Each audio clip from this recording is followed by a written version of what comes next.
My question, I have many, but I'm going to try and throw it into one, is about security. And it's about future-proofing the nation for 1,000 years, not for just 40 or 50 years, but 1,000 years, because we've been under suppressions for over a millennia. So basically, security. I understand that Ghana has allowed American bases on its soil. When America gets into any country, it never leaves. Vodafone. Right? And tying into that, also you talked about the Constitution of Ghana. It was written by the UK. Why can't we change it? You're in power. So what's the point of us coming from one Eurocentric constitution and going to another one?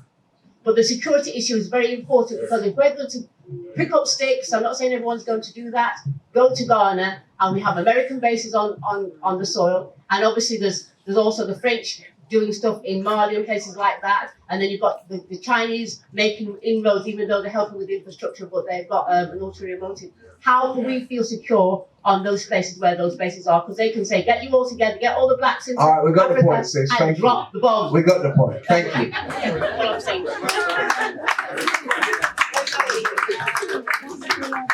Right, let me respond to the security question. Good question. Now, first of all, the recent edition of the Constitution was in 1992, the Ghana Constitution.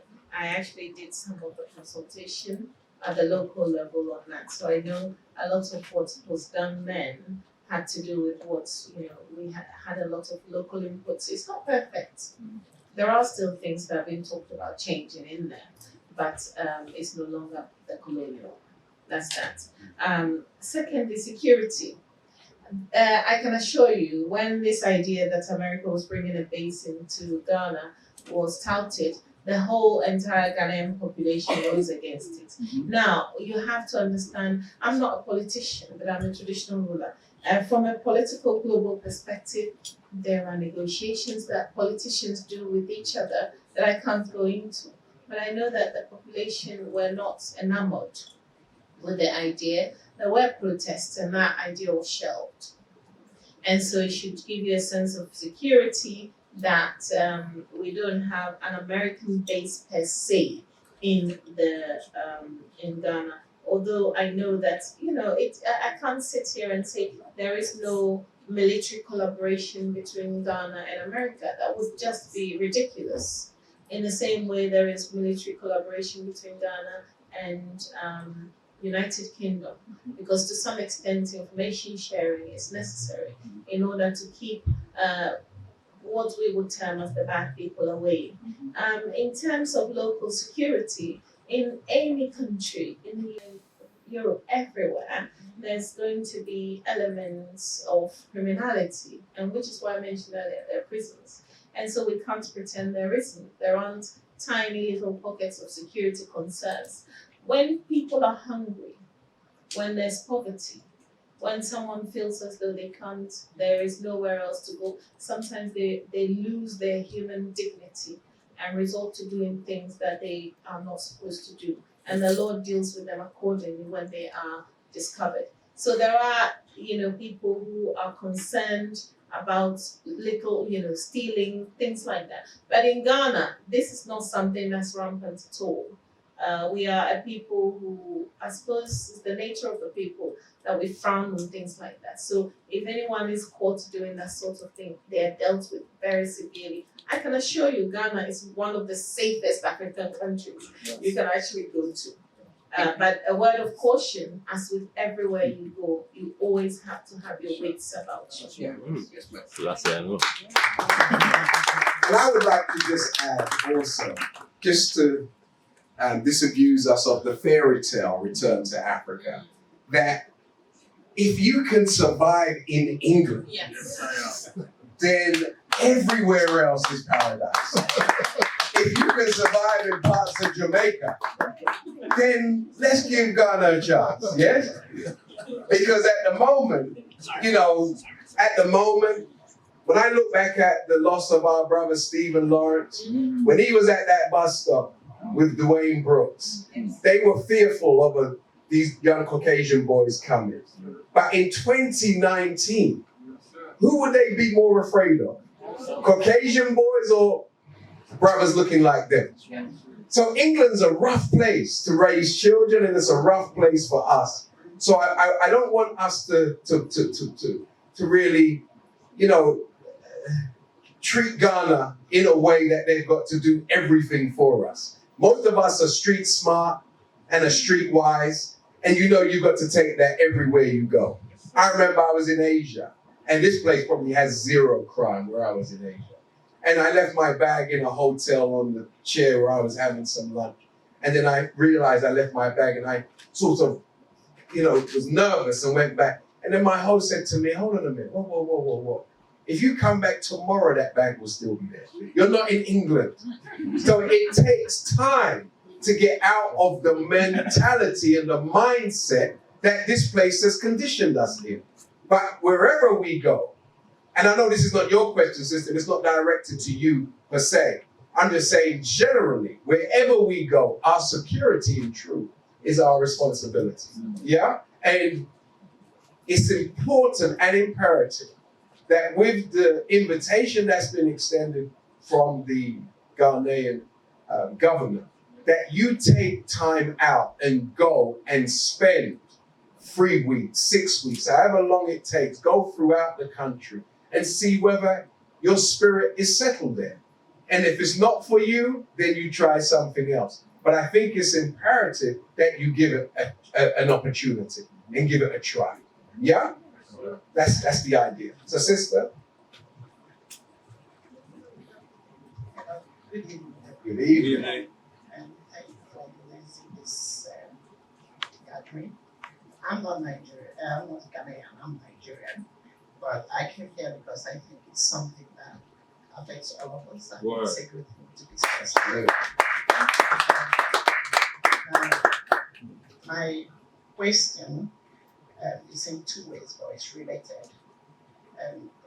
Originally, the first one is about security, which she asked, but that's not my aspect. I'm more interested to a point, the local aspect.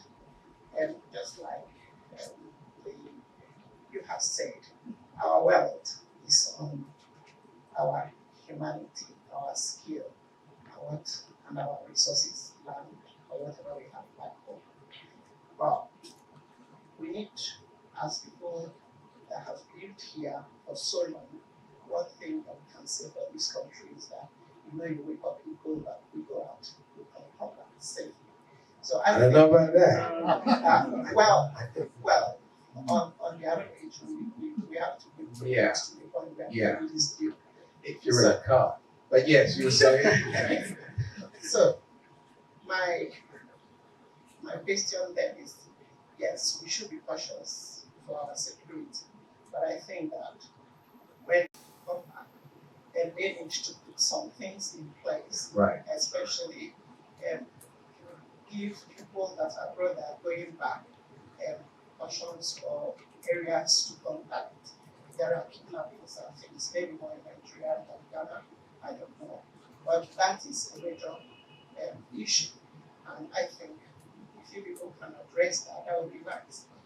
Especially, and that is where the link comes in. I believe that if the security is covered, children, the best way for people to learn or appreciate any culture and our resources, which I believe we have the greatest resources, be it sightseeing, we have waterfalls, real ones, nice one, and those are the things that we do with the economy. Now, I believe that African children here would like to go back, at least to explore. In the name of exploring, they get to meet other children, like the culture, enjoy themselves, and be in a position to appreciate and put what they have into the economy of those states. Now, in doing that, it now brings me to my second question, or things I would like you to answer. I believe that for anybody to move from where they are, as I have been in this country for 28 years, though I've been to Nigeria. But I know a lot of people are like me and been here for so long. So in any place, if you ask somebody to move, which is why part of their creating problem, and so when we don't like it, then we need to think about that. And what I'm saying is that the government of Africa should provide a kind of complementary structure where people here, even though we don't have money, I believe that the major thing Africans generally, no matter where we are very indigenous people and we have our skill. So if we can produce a kind of group that people from here, that know whatever your skill is, will be able to access and work together with another group. I'm a biomedical scientist by profession. I just did more in addition. So now my point is, there is ways that I use blood transfusion, for example. There are things or ways that we operate here. Can you hold the mic closer to your mouth? My beloved sister can't hear you. Can you Oh, hold okay. it? Yeah. I said that I use blood transfusion as an example. There are ways that system work here and it works well. Now in Africa, it's not because we're not capable, but I think it's a matter of organization, and we need to be able to organize something that somebody here that has those skills can liaise and actually come down to Nigeria. Like you said, the 3 weeks or 1 month holidays we have. Take my children, go over there and be in a position to work along with people there. Then you can brainstorm. I think what we're going to have to do is the second part of your question is for a much more, it's more for a conference when we're really trying to mic down transition and these types of things. But in the interest of time, because we do have to finish in 15 minutes, I want to try and address your first question, but I think the validity of your second question must be given a period of time so that the right people can be here, i.e. to fully flesh out. We have the time to fully flesh out your thoughts, because you're articulating a full exodus, and in the spirit of exodus, we need more time to really go into the nuances of what you're saying. I appreciate the significance of what you're saying, but I think in the interest of time and the nature of this particular gathering, we're not going to be able to do justice to the second question. So thank you for it, though. I appreciate it very much. We will address that before we go. I want to take all the questions and the panel will answer them all together. Right, brother? Right, thank you. I wanted to touch on business, because in the context of the homecoming, you've got a lot of people trying to find out what they can do, and I think collaboration is the key. So the question is around what does the government have in place, because they have a one district, one factory theme going on in Ghana, where the government is trying to create employment. So, for instance, there's things like bauxite, manganese, we've got loads and loads of it. And they're looking for people to set up factories, to create jobs. Now, this is where people in the UK come in.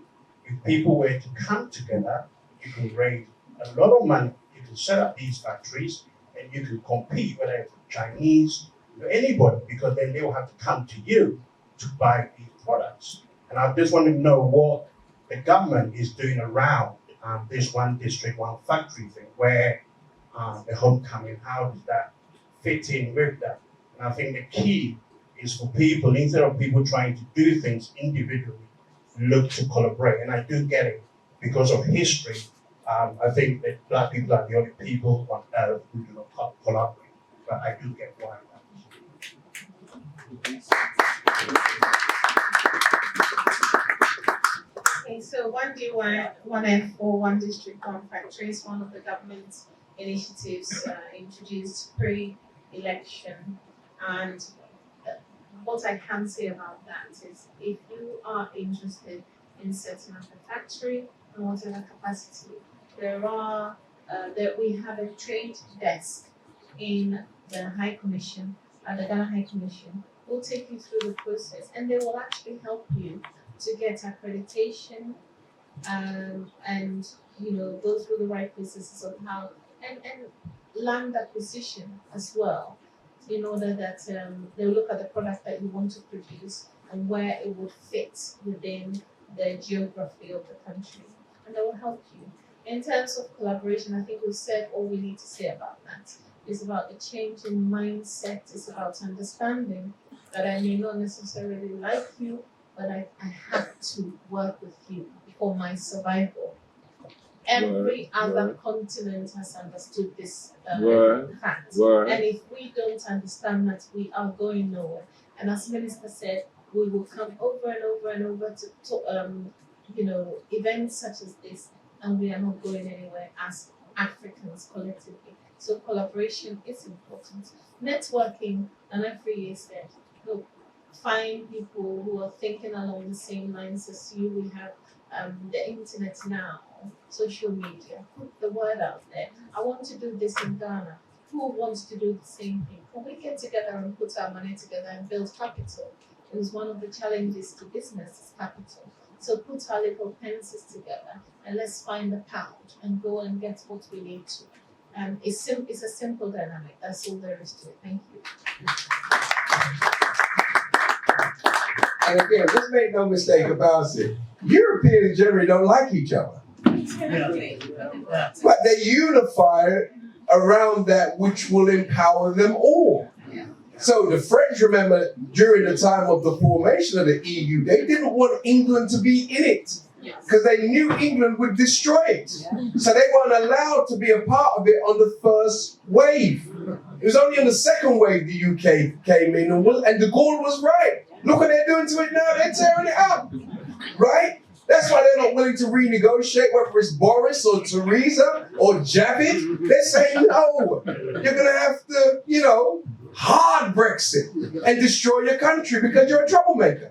So all of that to say, we don't have to, agree on everything. But one thing we should be in agreement with is we're in trouble at the moment. And our disunity is compounding the trouble. Yes? So if we can learn how to work together for that which is in our common best interest, then all of the other things we can deal with in the next life. Yes? So, brother, you were number 5, right? My